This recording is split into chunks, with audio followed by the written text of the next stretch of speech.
Hello and welcome to Girls That Invest. Today we are joined by a very special guest, one from all the way around the world in New York. We are blessed with the presence of Vivian Tu. If you have not heard of her, you are absolutely lying. She is everywhere. Her name is Your Rich BFF online. Vivian is not your typical rich BFF though. She is a first generation Asian American. She has battled oceans of, can we say, overwhelming misogyny in the financial space? You're like, yeah, I have. Oceans is appropriate, I would say. Yeah, it's not a pond. No, not a lake either. No, at least like the Pacific. At a minimum, a sea. At a minimum, a sea. But more likely an ocean, yes. Thank you. She's dealt with a lot, and she's taken that and turned it into, I would say, an entire empire of helping people around the world get really good with money, aspiring them to think larger, to create just different value sets around money. You've been a Forbes 30 under 30. You've been recently announced as a Forbes creator. Last week, you were speaking at the conference. How did you find that? You know, it was honestly really exciting. It's certainly not something that little Vivian ever thought I would get to do. I actually went on right after Kendall Jenner. Yes. And I like to tell people, I'm like, oh, well, Kendall opened for me. So that's nice. Do you even work after that? Like after Kendall Jenner opening for you, you're kind of like, I've done it. I'm good. You know, you would think that, but I just have so much more stuff that I want to get done, so many more goals I want to accomplish. And I think there's a laundry list of activities that I've still got ready and, in the chamber. See, this is how I know you're like here for the people, and you're here because you want to help, and you're here because you want people to get better with money, because you don't have to be doing this anymore. Like after having Kendall Jenner open for you, like that's it. We're like spreading that rumor like so hard. We're going to move on anyway. So Vivian, I am so excited to talk to you today about the abundance mindset, the idea behind it. It is a bit of a woo-woo term. And the first time I heard about, abundance, I was like, is this just encouraging me to spend more money and live in a way that's kind of silly? But you've been able to talk about it a lot on your channel. You have millions of followers across TikTok, Instagram, you've got your YouTube channel, and abundance mindset seems to be a common theme.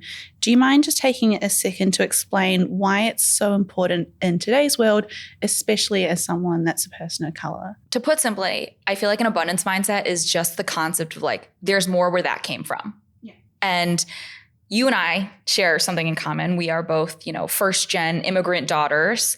And I think when you grow up in an environment where your parents feel very other and they come over, my parents love to say that they came over to the US with $20. Same, yours. They walked uphill both ways, had their lunch boxes were like pails. I'm like, come on, like give me a break. But I think they did suffer a lot. And whether that be suffering through working really long hours and not being able to see their kids, or, true suffering in that like they were discriminated against for not being able to speak the language or communicate as eloquently, and people thinking that they were stupid because they knew how to speak two languages instead of one. I think that creates a lot of scar tissue for people like you and me. And certainly I'm sure a lot of the Girls That Invest listeners. And that can lead to something called scarcity mindset. Basically, you feel like you need to hold on to every little thing, every little penny, every little just nickel you have, because you will never have that opportunity again. Mm-hmm. And that leads to very unhealthy and sometimes dangerous thinking. And I mean that both metaphorically and literally, in that, you might be driving a car that is not safe to drive, when you could certainly afford to just buy a more modest, reasonable, safe car. On a metaphorical side, it's like sticking around in a job that you're not getting paid enough at, that you're not being treated respectfully at, because you feel like, oh, what if the next job I get's even worse? Or what if I get a great job and then 2 weeks later I get laid off? What happens then? And this type of thinking prevents you from really being open to accept huge opportunities that could help you improve the station of your life for both you and your family and your loved ones. So having an abundance mindset is almost that TikTok trend of like lucky girl energy of like, if I do the right things, I live my life in a respectful, good way where I'm not hurting others, where I'm treating myself with dignity, where I value myself, I know my worth, I'm working hard, good things will happen to me. And I don't need to fear that it's all or nothing. Good things will continue to happen to me. And to prepare for that, I should have sugar and water ready when the lemons fall from the sky so I can actually make lemonade. And having an abundance mindset is just really being open to those good things happening and being ready to strike and take advantage of them to better your situation. It sounds like you've really nailed it for yourself. Was this something you always had growing up? Because I'm struggling to understand how like you came from a certain background similar to mine and you've been able to move away from the scarcity. Yeah. Has that been something like, were you like 6 years old and you were like, I'm going to have my sugar and water ready? Or was this a journey that you've taken? So it's definitely a journey. My parents are super duper frugal. I mean, wash Ziploc bags, like, I don't know about you, but like in your kitchen, is there a bag filled with other bags? Of course. Yeah, of course. Why would we? Do you think we're going to go and buy bags? Trash bags? Like, why would I do that? Like, I have perfectly good bags. It's going out the door. Right. So yes, my parents are really frugal. And the biggest fight I ever got into with my mom and dad was, I think it was like either 8th grade or freshman year high school. I went to the mall with one of my good girlfriends, and we each bought a pair of ripped jeans from, I want to say it was like Abercrombie and Fitch. And for those of us who don't know the cult of Abercrombie and Fitch, if you were a teenager and you had ripped jeans from A&F, you were a cool girl. You made it. You'd made it. I wanted to be a cool girl so bad. And you became a rich girl instead. Yeah, exactly. I came home with this bag and I had the jeans and the receipt in the bag, and my mom saw the receipt. And she flipped out at me over a pair of ripped jeans. She didn't understand why I would want, first off, buy jeans with holes in them already, which by the way, like, I love ripped jeans. Like, I'm wearing them again today. But she and I got into a really big fight because she said to me, she's like, you don't understand the value of $1. Your dad and I worked so hard. And of course, at this time, it's 08, 09. My parents have just lost half of their net worth, half of the money that they'd been saving for me to go to college. The economy was in turmoil, right? The housing crisis was in the midst of what we were living through. I obviously did not fully comprehend that. And I'm out here buying $80 ripped jeans. Oh, $80 back then was a lot. A lot of money. I know. They probably weren't even 80. They were probably less than that, but still, my mom was not happy about it. She yelled at me and I ran back up to my room and I slammed the door and I made a decision that day that I was like, money is never going to be a limiting factor for me. Yeah. I want to be rich AF. I want to never, ever feel like I have to be sad over money ever again. And that was something that kind of like stuck with me through the rest of my like teen years. I was a really great student in high school, mostly because I had to be. If I came home with a B, I would be like in trouble. I go to the University of Chicago. It's very much a Wall Street feeder school. My junior year, I interview, I get the internship. After the internship, I get the full-time offer and I go to work on Wall Street. And that's where I meet my mentor. And I credit so much of my success to her. Because for the first time, it wasn't someone telling me I needed to wash my Ziploc bags. It was someone being like, you should be investing. You need to put your money to work. You can't work forever. And you don't want that. And at first I wanted to be like her for such shallow reasons because she was dressed to the nines every day. Like the Chanel bag, the Gucci shoes. She always had like a Missoni dress. And I was like, damn, she's so cool. I want to be her when I grow up. I want to be her when I grow up. Then it became a situation where she was like, are you like contributing to your 401k? And I was like, what is that? And she was like, are you using, the company corporate catalog for hotels to save money? And I was like, what is that? And she gave me this education that I didn't get from what is the top 3 school in the country. You would hope that you would be getting any sort of education. Like I got a great education, but I didn't get this education. And she taught that to me. And I feel really fortunate. And that's part of why Your Rich BFF exists, is like, I want to be that person for everybody else who doesn't get to have a genie in their life. It's so interesting that you mentioned that, because oftentimes we find that unless you have someone in your life that can be your older sister or your mentor and say to you, hey, listen, this is how you get good with money. This is how you change your mindset. we didn't get access to that. And the fact that you're opening that up to millions of people every single day is amazing. And it makes me wonder, like, how many people's lives would change if they were able to get all of this information condensed down in a simple format, something that you could just, get through in a couple of days, and it just changes your life. Sort of moving into the book, do you feel like that was the reason you wanted to have that exist? Like all the mentorship that you've learned in something that just the everyday person could have access to? Yeah. So my content that I create all over social media, on my podcast, on the YouTube channel for long form, like it's great, but it's only a section of the story. Yeah. And I kept getting asked, oh, can you put something like more holistic, like steps 1 through 10? Can you put together something that I can just look at once? Yeah. And I was like, how am I going to do that in a way that's accessible, in a way that's easy, in a way that anybody can have?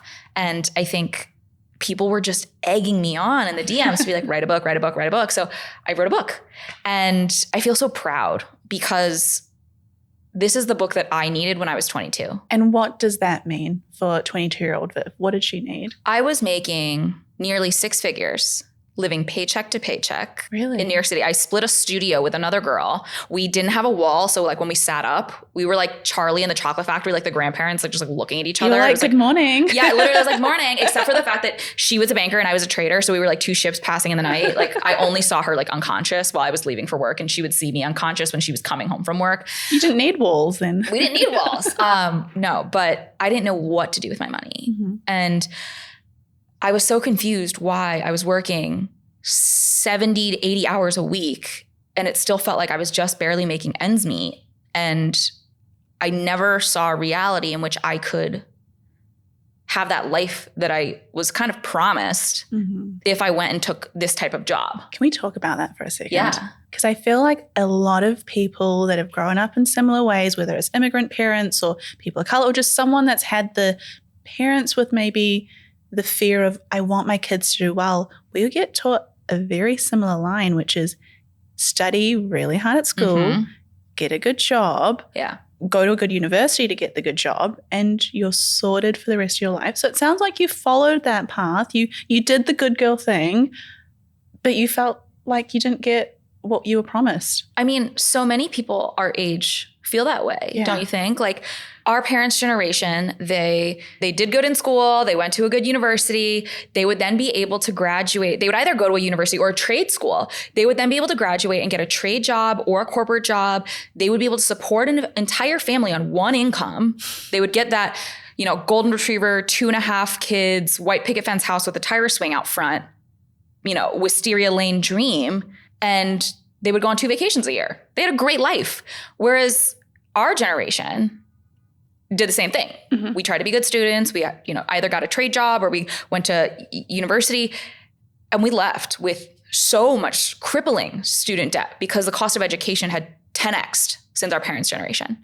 Then we come into the corporate world where wages have stagnated. They haven't grown at the same pace as the cost of living. Housing is now 3 to 10x depending on where you live.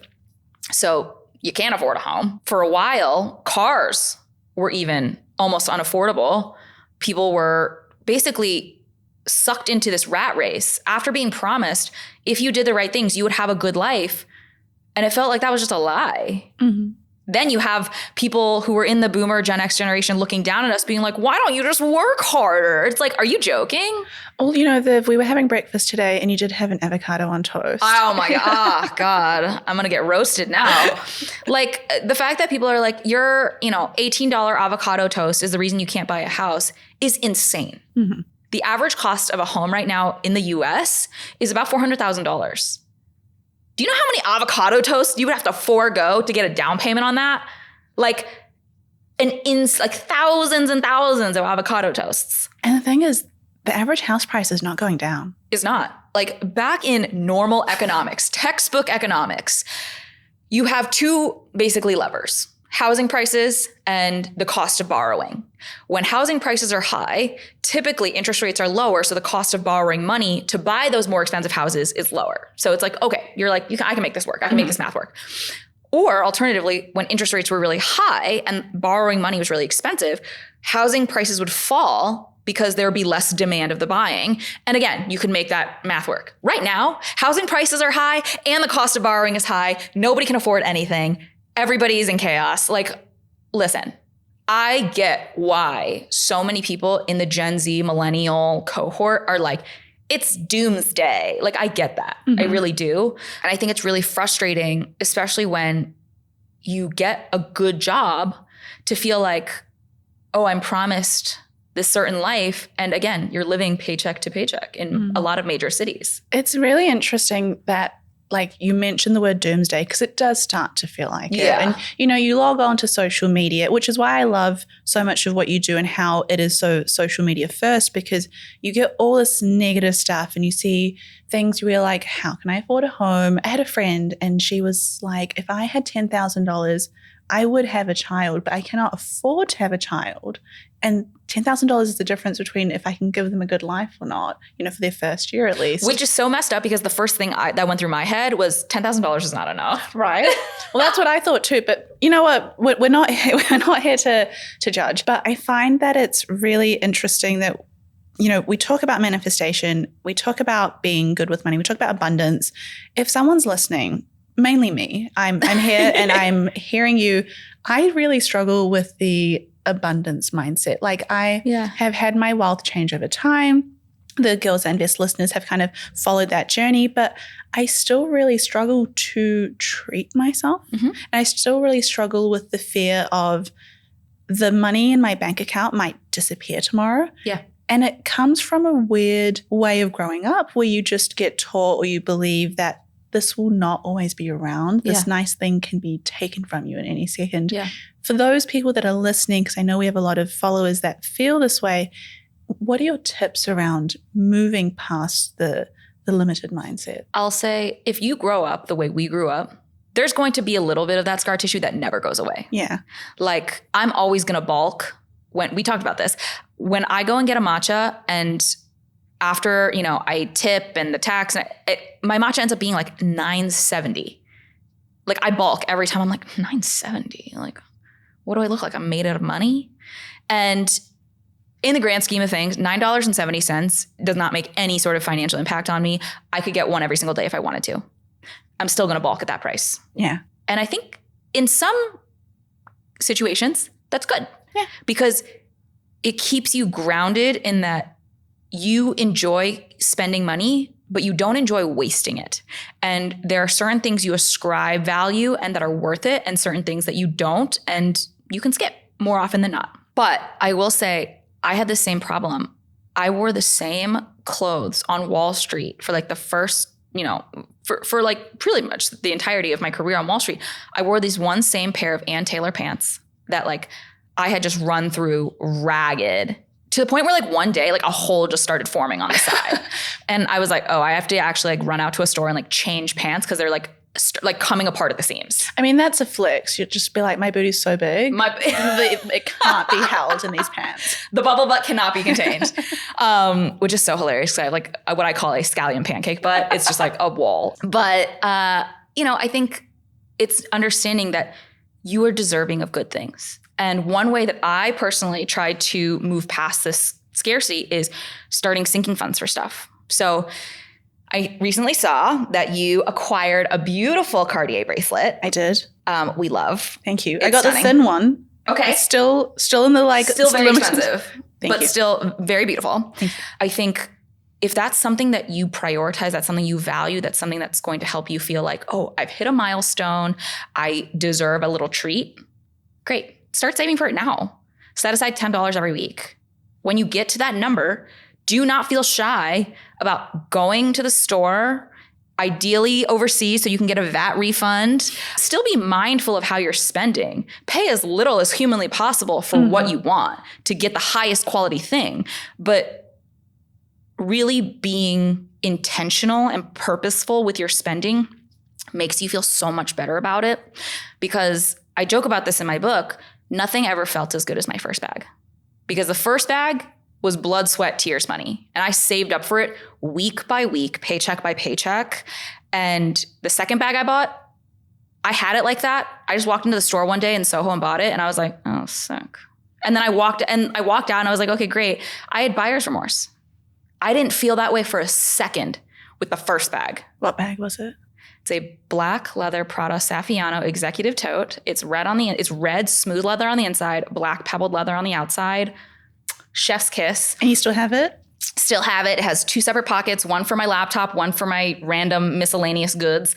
And they even have a secret pocket for my tampons. I love that. And second bag? Second bag was a beige crossbody from YSL. It's not that I don't like the bag. Yeah. It's that I bought it without doing a lot of research. Yeah. I bought it thinking I would wear it all the time, and I don't. It's interesting the 2 ways you describe the bags. Like the first one, you were like, it was like as if you had 2 children and one was your favorite. You were like, she went to this school, she studied this, she got these grades. The second one, it's not that I don't like her. Like I couldn't even tell you like what the name of the bag. Like I could tell you the exact leather of the very first bag. I know every intricate stitch because I paid for it. Yeah. And it stitch by stitch. Stitch by stitch, I paid for that bag. Second bag, I had a lot more money. Yeah. And I thought buying this bag was going to be like, it was going to feel as good as the first one. It didn't. That's really interesting. Yeah. Do you think that comes down to the sort of, we grow up and we expect that we will act or feel a certain way when we reach certain financial goals. Has that changed for you over time? I thought when I became a millionaire, I would throw a party and it would be the most amazing thing in the world. I did. I'm kidding. That number came and went. And I think the way I value my life, my career, my aspirations for the future are so different now. They're less tied to a dollar figure and more about how I feel and what I want to do and my time. As I've gotten out of the paycheck to paycheck, the rat race, the, whatever it might be, I value convenience and time over money in many cases. That's another one I want to talk about. Valuing convenience and time over money. That's not very Asian of us. It in is, the way that we... But it isn't. Please explain. Okay. So I used to be the person who would refuse to do delivery. Yes. I would always order on whatever app and then I would go pick it up from the restaurant. Exactly the same. I started thinking about the time that it would take me to do that, right? So in some cases, I would walk 10, 15, you got to put on the shoes, you got to get your keys, you got to put on the whatever. Got to find the keys. It would be 15 minutes there, 15 minutes back. That's 30 minutes of my time. And when I had less money and I was in my early 20s, I was single, I had truly nothing going on. No, I was literally nothing going on, just dates. But you were just working on Wall Street, Yeah. I was I had more time and less money. More time and less money, yeah. I was willing to do that because I valued money more than time. Yes. Now, I run a full-blown business. I have a partner that I just want to hang out with and snuggle with on the couch. I have, TV shows that I'm trying to watch. I have work that I could always be catching up on. That 30 minutes, going and walking to get it, costs me more than just the fee that I would have to pay on DoorDash. And for me, that opportunity cost is a fair trade. Because, think about it this way, you can either walk to go get it and come back, or during that 30 minutes, I can bang out one more video. Yeah. And that video in my business is money. Or I can go take a workout class and I can feel really good about my body and my wellness. Or I can just hang out with my boo for 30 minutes. We get to watch an episode of some trash TV that I'm forcing him to watch with me. He secretly loves it. He secretly loves it. Love Island, Australia is amazing. Sorry, I know, you're a Kiwi. It's okay, I forgive you. You know what I don't forgive you for? Earlier today, we were having brunch and I was saying to Vivian, I just need to get this out. I said to her, Australian accents, they're so different to mine. They're a bit jarring. And in a complete shock to my system, Vivian repeats my accent and goes, that sounds Australian. But you do a good Kiwi accent. You do a good Kiwi accent. Oh my God. I feel like I'm listening to I feel like I'm listening to the recording when I'm editing. Sorry. Going back to more important things, Love Island, Australia. You'd rather watch that than... I derive more value out of that than the $8 extra that I have to spend. I see what you're saying, and I see that I need to get there. Yeah. What I struggle with in that, and this is why I'm so glad to have you on, because I know a lot of us are in that place. A lot of us are in that tension between, okay, we've started to invest and we've started to get better with money, and it's so embarrassing that it's a mindset thing. Like, you can learn how to be good with money, but unless you learn how to spend it, you're just never actually going to reach that next level, and it's hard. It is hard. I think sitting down with yourself and understanding what you value is probably the first step. Mm-hmm. So I love to, use the value-based spending equation. So, which is, I call it like, is it worth it equation? You take that pad thai you just ordered, call it $30. If you take home $20 an hour, the pad thai you order for $30 is not, just pad thai. It's an hour and a half of work. Mm-hmm. How do you feel about swapping an hour and a half of work for that food? Pretty good for me. I love spending money on food. Yeah. Spending money on vacation, love it. For me, spending money on social obligations I don't even want to be at, -1 out of 10. 0 out of 10, do not recommend, do not pass go, do not collect $200. Like, I hate it. Spending money on full price clothing, 0 out of 10. It's not for me. Like, I love nice things. I love buying luxury goods. I love buying high-end brands. I'm not paying full price for them. And how do you go about doing that? I think it's being really smart. It's shopping at places that offer designer goods at a discount, like a Marshalls or a TJ Maxx. Mm-hmm. It's going to sample sales. It's buying luxury goods overseas where I know I can get a value-added tax refund. It's being mindful of how I'm spending with intention, spending with purpose. I can still look great without breaking the bank. Mm-hmm. And there is less value in paying full price for retail or things like that than there is for me being like, you know what, I'd rather spend this money on a trip for me and my boo. I want to circle back to the lucky girl syndrome that you were talking about earlier. How does that play into money? I think it's just knowing yourself and knowing what you're doing. Mm-hmm. So if you know for a fact you are the top performer on your team, you are out hustling everybody you sit next to, you should not be shy about asking for a 15% raise every single damn year, because you deserve it. You have earned it. And if you stay at a company and they don't give you a raise every 2 years, up or out, baby, go find another job that's going to pay you and treat you right. It's knowing that if this person does not treat me right, or this corporation does not treat me right, there's somebody out there that will. I think we need to normalize the way we say to our friends, that guy is not treating you right. You need to let go of him. We need to do that for our friends' jobs. Mm-hmm. Friends' jobs, but also like friends' banks. Like, oh, this is the third late fee you've been charged in 3 months. Like, maybe you should find a checking account that doesn't charge you a minimum balance fee. Like, you should not be mistreated in any aspect of your life, because odds are good, we live in a free society. Like, there's obviously going to be somebody else, something else, some company else that will treat you the way you deserve. I completely agree. So we've talked about mindset. We've talked about growing up. We've talked about the changes that we've made over the years. I got a little bit of a free therapy session out of some of the conversation. Now let's talk about the book. Yeah. How was it writing it? Writing the book was a lot easier than I thought, because I told you about this at breakfast when we were chatting. I actually have a 300-page single-space Word document of every single YouTube script, short-form video script, podcast outline, any work that I've ever done.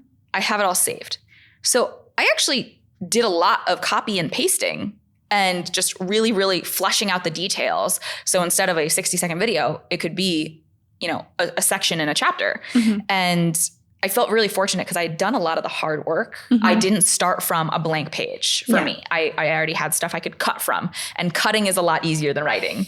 But I'm so excited. I mean, this has been a labor of love. Mm-hmm. Thank you so much you and I talked about this before I started the writing process. I was so overwhelmed. I was scared. Oh, that's right. This time last year, you were just about to look into it. You guys, I took Sim to a matcha place in New York. It was the first time she had ever had matcha, and she told me it tasted like green dirt water. I didn't tell that to you. I said this is lovely. You told me this today. Yes. But at the time, I was like, thank you so much for introducing me to matcha. This is fantastic. This is fantastic. Completely lied to my face. But apparently, after adding honey, she likes it now. So yeah, I was like, finally matcha, everyone's talking about it. Viv is like seems to really like it. It was like her local, and it was horrifically bad.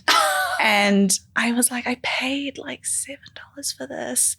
And now I have a matcha every day. yeah. So thank you. Yeah. Thank you for Introducing you to the cool girl drink. It's just better because now I don't jitter. Yeah. Yeah. It doesn't make you it's like a clean energy. It's like smoother, and it's not as like crazy as some coffees. And I feel like Kourtney Kardashian every time I have it. Like, oh my God. Oh, geez. Okay. Yeah. Well, and that's okay. And that's yeah, that is okay. We're allowed to do that. Back to the book. I really wanted to understand what you found the most exciting part to write. Like, it's not often where you get a person with your background, with your views, with your experience to write a full-blown book. And I'm sure you took that responsibility quite heavily because it's not easy. How was that for you? You are really hyping me up and talking me up like I'm this incredible, serious economist. Like, my favorite part of the book was just like all the parts where I could like, take the piss out of myself. Like telling all of the embarrassing stories where I did something stupid that, the BFFs could then read and be like, oh, she did that? I'm not going to make that mistake because that was dumb. And like being able to tell all of these really fun stories. Like, I think this about all of the personal finance books out there. Like, we are not teaching new information. Mm-hmm. The only improvement or betterment and the reason why these books are of value are the way we are presenting this information. We are making it digestible. We are making it accessible. We are making it relatable. Mm-hmm. And I think the funnest part of writing the book was telling all of these stories that I'm like, I bet somebody reading this has done something similar. And when they hear my story, they're going to feel less bad about that thing they did. And they're going to realize that Vivian is not special. Vivian is not smarter than me. Vivian is not more talented or better or stronger, faster, anything. She's a regular person who got this education. And now that I can have this education, I can have all of these things too. And I want people to feel like they can be better than me. If you start earlier, if you are able to do more, because I actually didn't start until like I was a full-blown, adult a couple years into my career. Mm-hmm. So I really do think that like this book is a love letter almost to all of the BFFs, to anybody reading it, to be like, listen, you're not dumb. You're not behind. Get started today. Look at all the mistakes I've made and I turned out okay. You're going to be even better than me. That is a beautiful way to describe it. I have to ask, do you have one of those embarrassing stories you can tell us? Oh, yes. Oh, so many. Okay. So I told you that I met my now fiance through my first girl roommate in New York City. Mm-hmm. We lived in our studio together, Charlie in the Chocolate Factory. Our beds were foot to foot. We just stood up and sat up and looked at each other.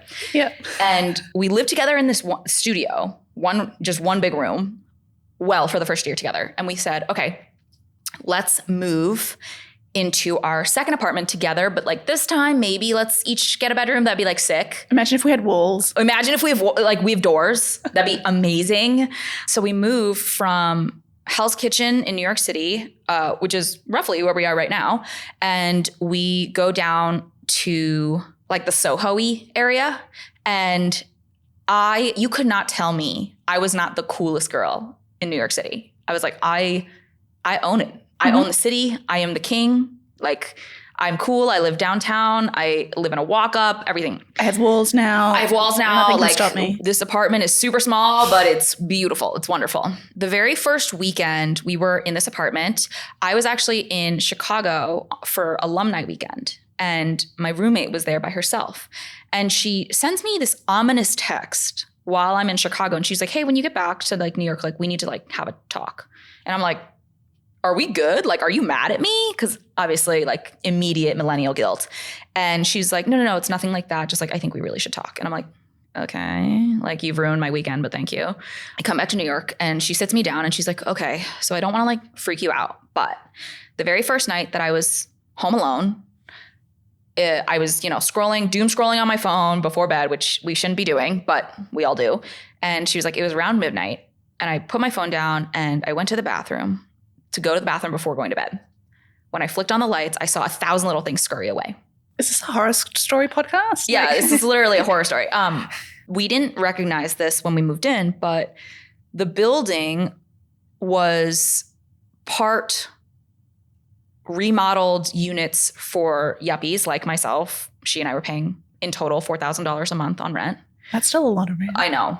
And other units in that building were rent stabilized units from basically like back in the 70s. And the rent stabilized units they had like concrete floors, like no wood flooring, no linoleum, like nothing. Like it was just like concrete floors with like one single light bulb. There was just like exposed cement walls and like water, and like it was just harboring a cockroach infestation. But because even the fancy units that were remodeled with, the new appliances, they shared piping with those rent stabilized units, it was a horrible infestation of cockroaches, and they were crawling all of our stuff. One died in our ice tray, which was really awesome to see a crystallized cockroach in my ice. One died in one of my dressers, so I found it in my clothes. So I obviously was like, oh great, they're everywhere. They are everywhere. Like we were smacking these things left and right with our flip-flops, and like it was just like the most horrible experience. And we did everything we could to try and get out of this apartment, but at the end of the day, we didn't have the time or the money to fight this in small claims court. So we paid $8,000 to break our lease. $4,000 her, $4,000 me. $8,000. In my head, I thought you said 800. I was like, I'd pay that. No, 3 zeros, 8,000. $8,000 to break our lease. And for me, someone who did not have any sort of family help, like in terms of paying my rent or my adult life in New York City, like that wiped out my first year's bonus. That wiped out every dollar I had saved for the first year of work. And I looked at that moment and I was like, I have now worked for 365 days and I am no better off than when I moved here. And I wanted to cry because I was like, it felt like I had just run in place for a full year. It's just like the power of having financial freedom, like nothing compares to it. Yeah, it was crazy. And I was like, thank God I had that savings to get me out of that position. Otherwise, I would have had to ask my parents to help me. Yeah. And, I feel really fortunate to even have parents that I could ask that question to. I certainly had way too much pride to be doing that. But like, at least I had that true backup. But I blew all of my savings. And that's when I was like, we need to tighten the belt. I need to build that emergency fund back up. And I need to start making more money because I can't live like this. Huh. I am one more financial emergency away from having to like really call in for reinforcements. And that was really scary. I can see that playing such a huge part in your journey to being like, I don't want anyone else to be living with cockroaches by their bedside. Like I want people to read this book and I want them to have the choice to leave and not, I have goosebumps. Financial stability, financial freedom isn't important for sake of having the money. It's important because it allows you decision-making, it allows you optionality, and it allows you to buy your freedom from any situation that doesn't serve you, whether that be as silly as a cockroach-infested apartment, in Soho, all the way to a terrible job where your manager, not only doesn't respect you, but like maybe harassing you. It helps you get away from a partner if you are in a, domestically violent situation. Like these are really serious scenarios. And in the grand scheme of things, that girl and I look back on this moment, we're like, oh, that was so horrible. Like we laugh about it now in jest, but like, thank goodness we had the money to get out of that situation. And I don't want anyone to ever feel like they have to keep living in a dangerous environment. That is horrible. I can only commend you for I think it's like a public service that you do to like help us all get better with money, to help share such personal stories. And I'm so excited for the book. I was lucky enough to get a little sneak peek of the international edition. And it's so nice that you're doing editions where no matter where in the world you live, it's going to be so applicable. And I'm just so excited. If we are listening in and we're like, I need this book. I never want to be in a cockroach invested place in my entire life. Where can we find it? You can go to the URL richaf.me because I wanted the URL to be a manifestation, right? Rich AF, you. So richaf.me, and you can find the domestic US Canada as well as the international edition that serves other English speaking nations. And I'm so excited for you guys to read it, to get your hands on it. And I really hope that you are able to pick it up and go from page 1 to the very last page and feel better, more confident, and more capable in your own financial lives. Vivian, thank you so much for coming on the show. It means the absolute world to us. I'm sure the Investy Besties are going to lap this book up, and we just really appreciate your time for coming on here and sharing all your wisdom. Of course. Thank you so much for having me. All right. Until next time. Bye.